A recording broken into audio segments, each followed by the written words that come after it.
மாண்புமிகு பேரவைத் தலைவர் அவர்களும் மாண்புமிகு முதலமைச்சர் அவர்களும் இன்னைக்கு எதிர்கட்சி தலைவராக இருக்கிற நானும் ஒரே காலேஜ்ல படிச்ச ஓல்டு ஸ்டூடெண்ட்ஸ். மாண்புமிகு பேரவைத் தலைவர் அவர்களே, துணைத் தலைவர் அவர்களே, முதலமைச்சர் அவர்களே, 17வது சட்டமன்ற பேரவையின் எதிர்கட்சி தலைவராக எனது முதல் உரை இது. பகுத்தறிவு பகலவன் தந்தை பெரியார், தமிழ்நாட்டுடைய தலைமகன் பேரறிஞர் அண்ணா, நவீன தமிழ்நாட்டுடைய சிற்பி முத்தமிழறிஞர் டாக்டர் கலைஞர்,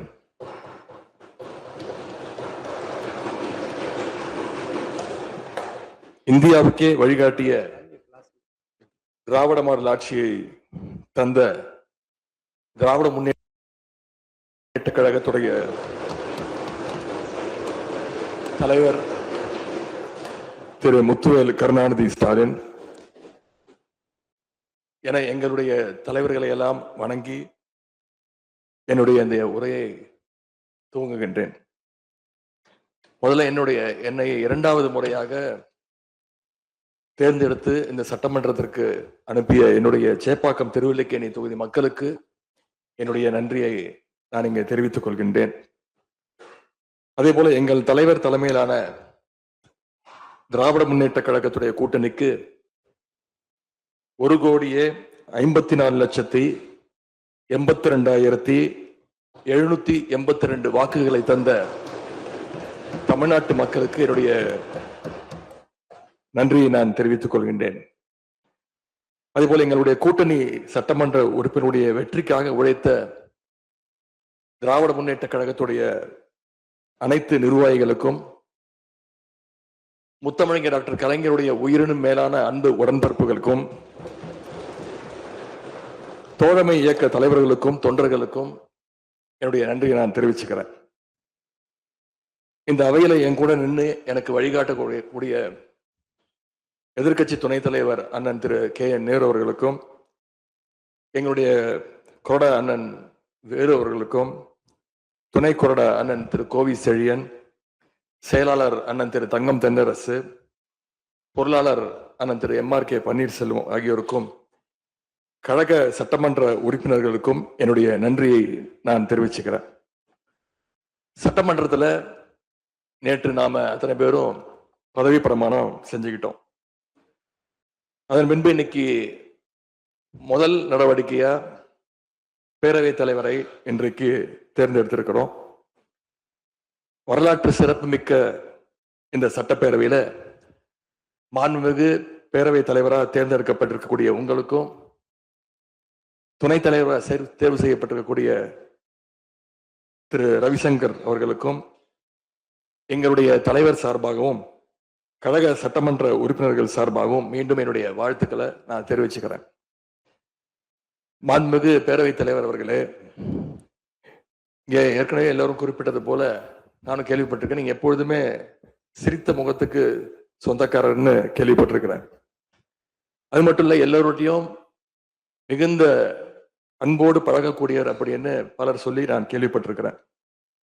இதே சட்டப்பேரவையில 1980ஆம் ஆண்டு தேர்தலையும் 2011 சட்டமன்ற தேர்தலையும் நீங்க வெற்றி பெற்று ஒரு சிறந்த சட்டமன்ற உறுப்பினரா நீங்க பணியாற்றி இருக்கிறீங்க.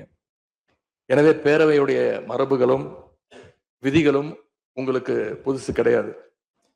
நீங்க தேர்ந்தெடுக்கப்பட்ட இப்பொழுது சேர்த்து 3 முறையும் ஆளுங்கட்சி உறுப்பினரா சட்டமன்றத்துக்குள்ள நீங்க வந்திருக்கிறீங்க. இந்த முறை எதிர்கட்சிகளையும் அரவணைச்சு செயல்படுகின்ற ஒரு பேரவைத் தலைவரா நீங்க பொறுப்பேற்றிருக்கிறீங்க. அந்த பொறுப்புல ரொம்ப சிறப்பா நடுநிலைமையோடு செயல்படுவீங்க அப்படிங்கிறதா எங்க அத்தனை பேருடைய எதிர்பார்ப்பு. அதே போல ஒரு எளிய பின்னணியிலிருந்து வந்த முதன்முறையாக சட்டமன்ற உறுப்பினராக பொறுப்பேற்றிருக்கக்கூடிய மக்களால் தேர்ந்தெடுக்கப்பட்டிருக்கக்கூடிய திரு மாண்புமிகு ரவிக்குமார் அவர்கள் பேரவையினுடைய துணைத் தலைவராக உங்களுக்கு உறுதுணையாக இருந்து இந்த அவையை வழிநடத்துவார் அப்படின்னு நாங்க அத்தனை பேரும் நம்புறோம்.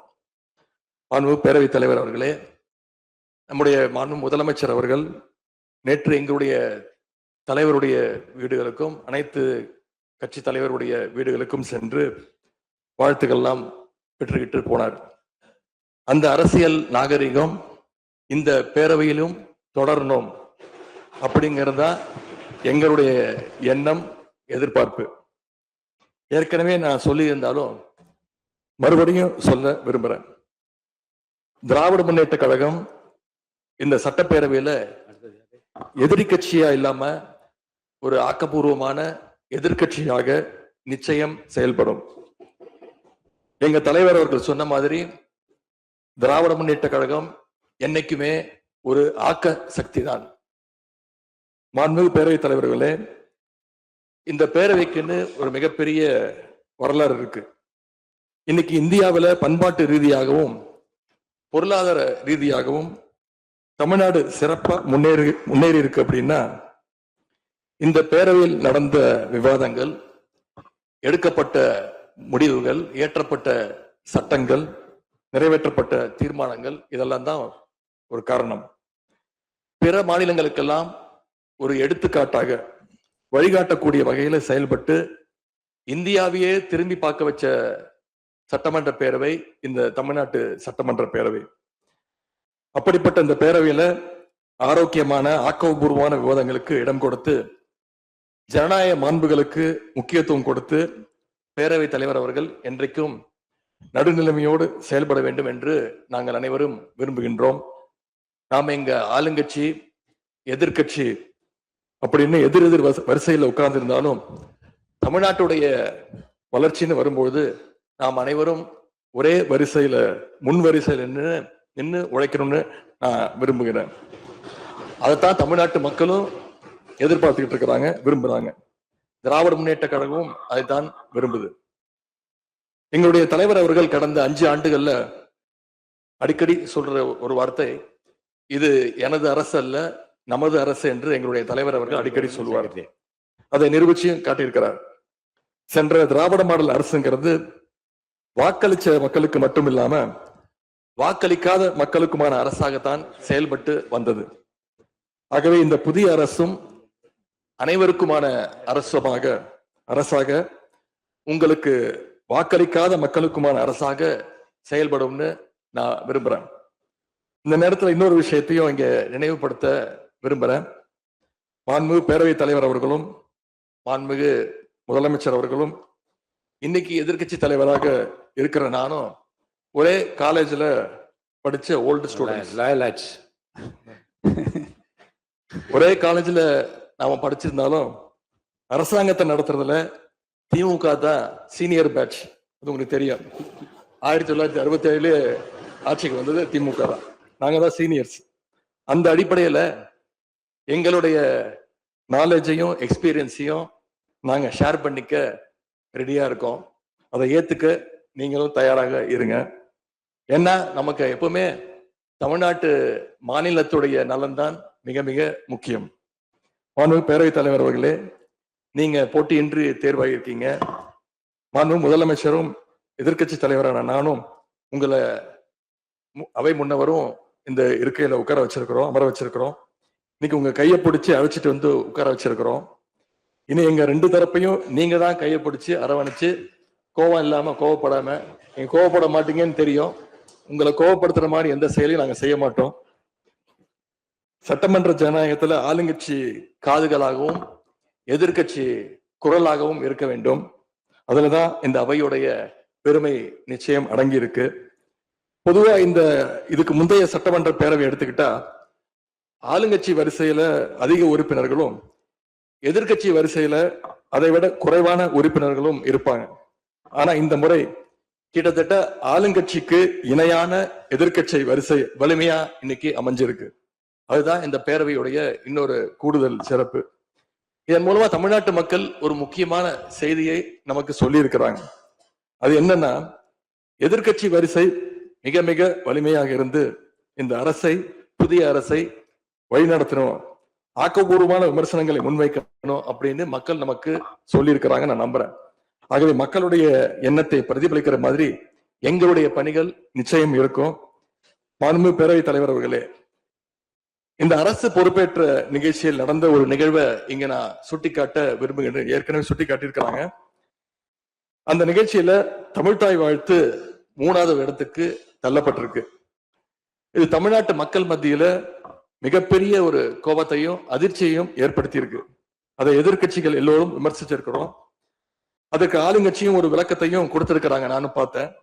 எங்களோட கருத்து என்ன அப்படின்னா, பாஜக ஆட்சிக்கு வந்திருக்கக்கூடிய மேற்கு வங்க மாநிலத்துல பதவியேற்பு நிகழ்ச்சியின் போது வந்தே மாதரம் பாட்டு பாடப்படல. ஆனா இங்க தமிழ்நாட்டுல அது பாடப்பட்டிருக்கு. மேற்கு வங்கத்துல இன்னைக்கு யாரு ஆளுநரா போய் உட்கார்ந்துருக்காங்க அப்படின்னு உங்க அத்தனை பேருக்கும் தெரியும், சொல்ல வேண்டிய அவசியம் இல்லை.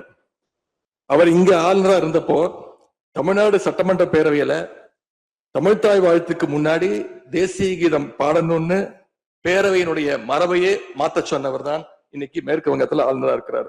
அதை நாங்க உறுதியா, எங்களுடைய தலைவர் அப்போதைய முதலமைச்சர் உறுதியா மறுத்தார். அதனால 2023ஆம் ஆண்டு முதல் தொடர்ந்து 3 வருஷம் அவர் பேரவையிலிருந்து வெளிநடப்பு செஞ்சுட்டு போன காட்சிகளை எல்லாம் நீங்களும் பார்த்திருப்பீங்க. இதன் மூலமா நாங்க சொல்ல வர்றது, அடுத்து விரைவிலேயே இந்த பேரவையில ஆளுநர் உரை நிகழ்த்த இருக்கிறார். ஆகவே ஏற்கனவே உங்களுடைய அரசனுடைய பதவியேற்பு விழாவில் நடந்த அந்த சம்பவம், அந்த தவறு மீண்டும் இந்த பேரவையில நடப்பதற்கு நீங்க அனுமதிக்க கூடாது. நாங்கள் அனுமதிக்க மாட்டோம். பேரவையில் மட்டுமல்ல, தமிழ்நாட்டில் நடக்கக்கூடிய எந்த நிகழ்ச்சியாக இருந்தாலும் சரி, அரசு நிகழ்ச்சியாக இருந்தாலும் சரி, எந்த நிகழ்ச்சியாக இருந்தாலும் சரி, தமிழ்தாய் வாழ்த்து என்றைக்கும் 2வது இடத்திற்கு நாம தள்ளி போக விடக்கூடாது. இந்த அரசு அதற்கு அனுமதிக்க கூடாது என்று நான் இங்கே கேட்டுக்கொள்கின்றேன். ரொம்ப விழிப்போடு இருந்து நம்முடைய உரிமையை, மரபை பாதுகாக்கணும்னு உங்களை எல்லாம் வலியுறுத்தி நான் கேட்டுக்கொள்கின்றேன். அன்பு பேரவைத் தலைவர் அவர்களே, வண்டிக்கு பிரேக் எப்படியோ, ஒரு காலைக்கு மூக்கனாங்கயிறு எப்படியோ, அப்படிதான் ஆளுங்கட்சிக்கு எதிர்கட்சி அப்படின்னு பேரறிஞர் அண்ணா அவர்கள் நமக்கு சொல்லியிருக்கிறார். ஆகவே பேரறிஞர் அண்ணா சொன்ன வழியில ஆளுங்கட்சியினுடைய செயல்பாட்டை உற்று நோக்கி உங்களுடைய நிறைகளை, குறைகளை சுட்டு காட்டுகின்ற ஒரு ஆக்கப்பூர்வமான எதிர்கட்சியாக நாங்கள் நிச்சயமாக செயல்படுவோம். இந்த அவைக்கு புதியவங்க, ஃபர்ஸ்ட் டைம் எம்எல்ஏஸ் நிறைய பேர் வந்திருக்கிறீங்க, அதுல மிகுந்த மகிழ்ச்சி. அதே போல ரொம்ப வருடங்களுக்கு பிறகு நிறைய பெண் சட்டமன்ற உறுப்பினர்கள் இங்க இடம்பெற்றிருக்கிறீங்க, அதுல எங்களுக்கு கூடுதல் மகிழ்ச்சி. அத்தனை பேருக்கும் மீண்டும் என்னுடைய வாழ்த்துக்கள். தமிழ்நாட்டுடைய உரிமைகளுக்காகவும் வளர்ச்சிக்காகவும் நாம எல்லாரும் சேர்ந்து ஒன்னா பயணிப்போம். எது எப்படி ஆனாலும் திராவிட இயக்கத்தினுடைய அடிப்படை கொள்கைப்படி எல்லோருக்கும் எல்லாம் கிடைக்கிறதை உறுதி செய்கின்ற வகையில எதிர்கட்சி வரிசையில இருந்து நாங்கள் நிச்சயம் செயல்படுவோம்.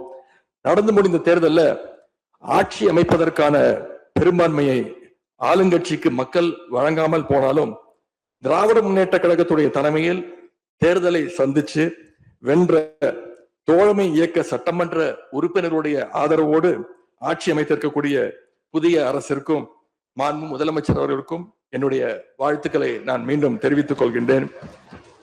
மாண்புமிகு பேரவைத் தலைவர் அவர்களுக்கும் பேரவை துணைத் தலைவர் அவர்களுக்கும் என்னுடைய நன்றி. உங்களுடைய பணிகள் சிறக்கட்டும். மீண்டும் என்னுடைய வாழ்த்துக்களை தெரிவித்துக் கொள்கிறேன். நன்றி, வணக்கம். வெல்க தமிழ், வாழ்க தமிழ்நாடு. மக்களை பிரிக்கும் சனாதானம் நிச்சயம் ஒழிக்கப்பட வேண்டும். நன்றி, வணக்கம்.